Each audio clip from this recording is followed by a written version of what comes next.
Hammaga assalomu alaykum, kanalimizga xush kelibsiz. Bu videomizda biz Telegram Wallet'dagi muammoni yechimini ko'rib chiqamiz, chunki ko'pchilikda manzil so'rayapti, ya'ni yashash joyidan ma'lumotnomani kiritishni so'rayapti. Shuning uchun mana shu narsani qanday qilib kiritishni ko'ramiz. Xo'p, buning uchun meniki walletim ochilgan, shuning uchun mana bu dollar o'tkazishim kerak, USDT. Shuning uchun mana shu yerda kirganimda so'rayapti. Mana shuni kirib ko'rsatib beraman mana.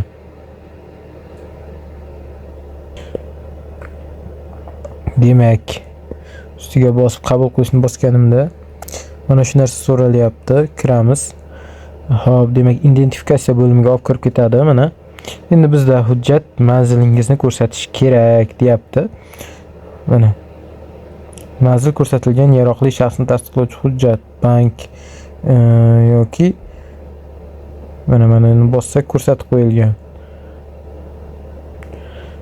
Bank hujjatlari, sertifikat yoki boshqa hujjatlar bizni hamma manzilimiz kiritilgan asosiy hujjatlarni qabul qiladi, lekin bitta skrinshotlarda, cheklarda, tibbiy hisobotlarda hisoblar qabul qilmaydi. Xullas, bunga kiritishimiz kerak. Hozir bitta hujjatimni kiritib ko'raman. Xo'p, ma'lumotimni kirityapman. Ya'ni bu pasportni stoldan, ya'ni pasport olayotganimda menga hujjat berilgan, ya'ni yashash joyim haqida, ya'ni propiska deydi yoki o'sha pasportni orqasiga pechat bosib beradi. Xuddi shu narsani alohida qilib chiqarib bergan menga. Shuning uchun mana shu narsani yuklayapman. Mana davom etishni bosamiz. Mana ularni ko'rib chiqmoqdamiz deyapti. Ozgina kutib turamiz. Videoni o'tkazib turaman. Pauza qilib turaman, chunki vaqt cho'zilib ketishi mumkin. Hop, bizda mana identifikatsiya o'tilgan, hamma yuborilgan, faqat 3 oydan eski bo'lganligi uchun sanasi yangisini so'rayapti ekan. Buni ham topib kiritamiz. Mana do'stlar, bizda foydalanish shartlariga rozilik berishimizni so'rayapti. Ya'ni qabul qildi kiritgan hujjatimizni. Mana. Endi mana ko'ramiz mana walletni nimasida mana. Mana noto'g'ri, xullas yangilangan ma'lumot, eski ma'lumotni kirityapsan degan narsani aytish degan xabar kelyapti. Keyin mana tekshirildi, shaxsni tasdiqlash bosqichidan o'tdingiz, davom etishingiz mumkin, cheklovlar yo'q deyapti. Endi sizlarga xo'p, shunga qanday qilib hujjat kiritishimiz kerak, shuni ko'rsatib beraman. Agar sizda chiqmasa, mana bu yerda paydo bo'lmasa yoki shunaqa narsalar chiqmasa, mana bu yerdagi 3 ta nuqta ustiga bosasiz. Bosganingizda sozlamalar bo'limi chiqadi. Sizni hamyoningiz rus tilida bo'lsa, ruscha chiqadi. Va mana bu yerda identifikatsiya bosqichi degan narsa chiqadi. Shuni ustiga bosamiz. Hop.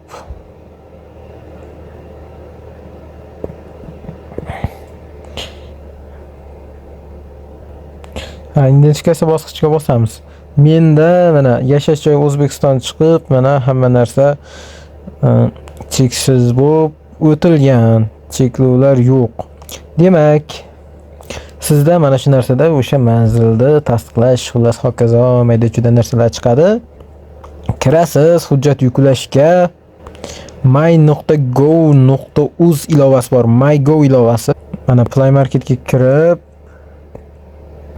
My.go deb qidirasiz. Chunki buni ham ko'pchilik bilmayapti. Mana qidirgan holatda mana davlat xizmatlari mana shu ilovani yuklab olasiz. Yuklab olganingizdan so'ng ichiga kirasiz. Hozir o'rnatib olsa kirib ko'rsatib beraman. Xo'p, Telegram kanalimizga o'tib obuna bo'lib qo'yinglar. Yangiliklar o'tkazib yubormaysizlar. Bundan tashqari turli xil konkurslar o'tkazilyapti. Xizmatlar, yangilangan xizmatlar va yangi xizmatlarni qo'shganlarimiz hammasini Telegram kanaliga joylab boryapmiz. Shuning uchun o'tib obuna bo'lib qo'yinglar. Yangiliklardan qolib ketmaysizlar.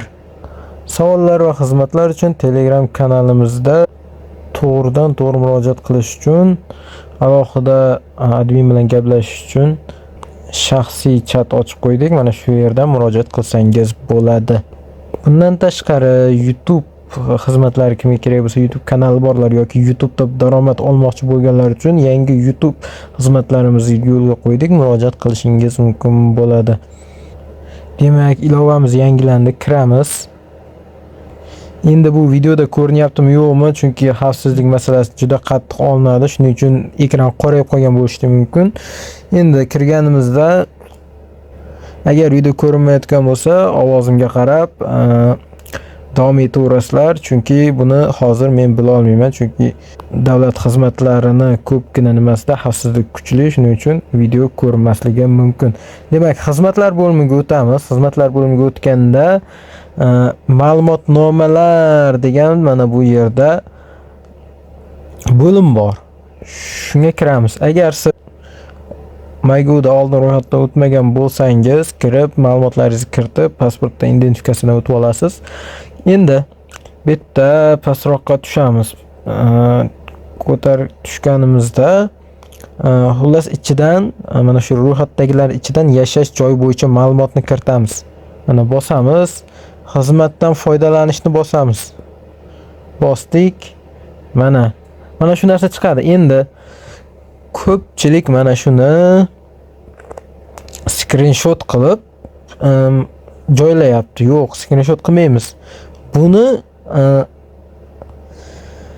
bu joy bizga kerak emas. Bu narsa bizga hozir kerak emas. Buni asosiy hujjat bor. Mana bu yerda yuklab olish tugmasini bosamiz. Bosganimizda mana shu joyga kiradi. Bu yerda o'sha yashash joyi haqidagi ma'lumotnomaning to'liq varianti. Hop. Buni ko'pchilikda qabul qilmayapti buni ham. Asosiy sababi buni ham screenshot qilib joylashyapti yoki PDF qilib joylayapti. Agar siz buni PDF qilib aslida buni PDF qilib joylashingiz kerak. Buni yuklab olish bosasiz yoki mana bu yuqoridagi mana bu tugma orqali shu tugma orqali bosib ish qilib jo'natasiz. Hozir chiqib ketib qoldik. Xullas o'shani bosib Telegramga jo'natib, xullas xotirangizga saqlanib qilib olasiz. Saqlanib qilgandan so'ng shuni yuborasiz PDF sifatida. Agar qabul qilmasa, screenshot qilib mana shu screenshot. Buni qanday qilamiz? Screenshot qilamiz va buni qirqib olamiz. Buni bilamiz, hamma galereyasida mana qalamcha rasmida qirqib olish bo'ladi. Mana shuni qirqib olamiz. Bo'ldi shu. Shuni joylaymiz. Mana shu ikkala holatda qabul qiladi. Men PDF qilib joylaganimda qabul qildi. Mana shuni PDF variantini joylashimiz kerak. Agar siz telefoningizda mana shunaqa tiniq ko'rinayotgan bo'lsa qabul qiladi.